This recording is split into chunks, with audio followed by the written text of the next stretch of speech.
welcome to the KU Community Webinar Series. I'm joined by Dr. Sami Mejri. We're going to be talking about team building today. Absolutely. So where do we start when we want to build an effective team? So I want to go back to historically, there is a psychologist named Bruce Stockman who envisioned and theorized this idea or the 4 stages of a healthy team building process. And it begins with this concept of forming. You form a team, and that can be done in various ways. This is a stage where team members are excited, have high level of positive expectation from each other, as well as a level of anxiety about what might happen, what their role will look like. The second stage of team building is the storming. The storming is the stage where personalities and work ethics and expectations collide. And during that collision, there is a burst of emotion that erupts at the level of the organization or the team that you're trying to build. And that's when disappointment takes place, and then the team shifts from being task doers, from doing a task, to feeling frustrated, anxious, and disengaged towards or about the goal that they are set to achieve. The third step or stage, as Tuckman theorized, is the norming. After the storm, the team members start to adapt to one another, being more accepting of constructive criticism and being able to tolerate different work ethics and being able to celebrate challenges as well as accomplishments. The fourth step is the performing step. This is where the team members are now measuring their progress against the goals that they have set. This is the stage where there's an acknowledgement of both satisfaction and dissatisfaction of the work that's been done. And although this is not part of Tuckman's initial stage, the fifth one is called adjournment. This is where team members tend to leave. They go through a cycle of ups and downs, emotional distress over team members who leave and others that come, which trigger another cycle to begin. You go through the forming phase and then the storming phase all over again. So those are fundamentally the 4 or 5 stages of building an effective team, or at least these are the stages that were thought to impact, or every group tends to go through in building an effective team. It does sound like it can be quite challenging then to build a cohesive team that lasts. Oh, absolutely. There are many challenges in building a team, including this issue of trust. So if there is no trust, members of the team can conceal their true emotions about how they function and how they belong to the team.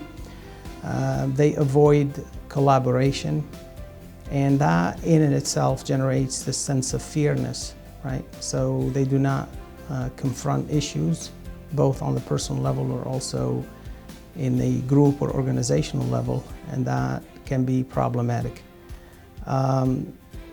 Other signs of a dysfunctional team is when decisions among team members are done in a form of ambiguity. So there is the decisions and the priorities are not clear. Communication is not clear, and that's a sign of a team not functioning or working collaboratively. Another issue or a sign of dysfunction is accountability. When team members are not accountable to themselves and each other, then they are likely to miss deadlines, they are likely to miss on deliverables, and that puts the team in a really bad place within the organization in terms of achievement and what they wish to achieve. And that also impacts the results So there would be poor performance and a high number of team turnover, which is not a healthy situation to be in. No, and all of those points kind of compound on each other. If you're starting to miss deadlines because of one reason, then that's going to impact trust, which is then going to impact decision making, and they kind of go round in a circle. Absolutely, absolutely. So it does, as you mentioned, it does impact. There is this ripple effect because if we carry this behavior of dysfunction, it's going to impact others around us because their work depends on us, right? So you will want to stop it, you will want to address it one way or another because it has a large ripple effect. It impacts all members of the team. And so to avoid getting into those situations in the first place, it would be helpful to have a framework for building and then sustaining an effective team. So Lencioni's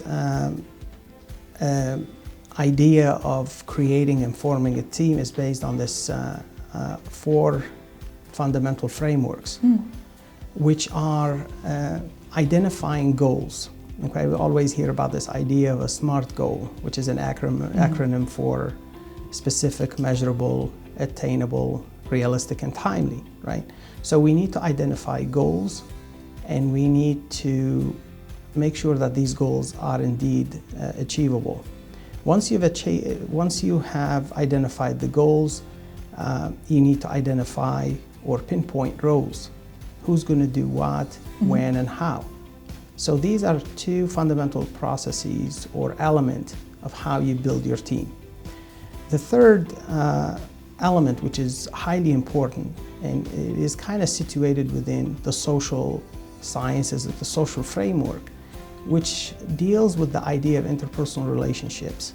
Okay, when we talk about teams, we are talking about interaction between people who have different personalities, have different upbringings, have different training, different expertise, and so therefore this idea of interpersonal relationships, tasks, and responsibilities ought to be defined early on in the stage of team building and team development. These are critical to the team and requires the team to have, or team members to have, skills such as negotiation, emotional intelligence, cultural intelligence, which are a different subject, and it's an area that dives deep into the human interaction and intergroup interactions. The fourth stage or element that has to be found in building teams is the processes. So we talked about the idea of having a goal, measurable goals, right? Then we talk about tasks and responsibilities. Then how do these team members interact with each other? So if you are talking about an academic institution, you have a research group, how do you assign tasks? Who's leading this project? Who's responsible? And then finally, we have this idea of processes. When do we start? And how do we disseminate work, communication among teams? All of this plays into the role of a functional team or group within an organization. And what are the skill sets that team members need to bring to the team to make it effective? Sure, so there are these, what we call the 7 C's of building an effective team. And it starts with the first C is a common goal, okay? So when team members are working together and divesting or investing energy towards a common goal, their efforts are conducive to achieving that goal. However, if team members are working in different directions or different goals in mind, whether personal or organizational, then it is less likely that the team will be successful or at least achieve what they are set to achieve. The other C is cohesion.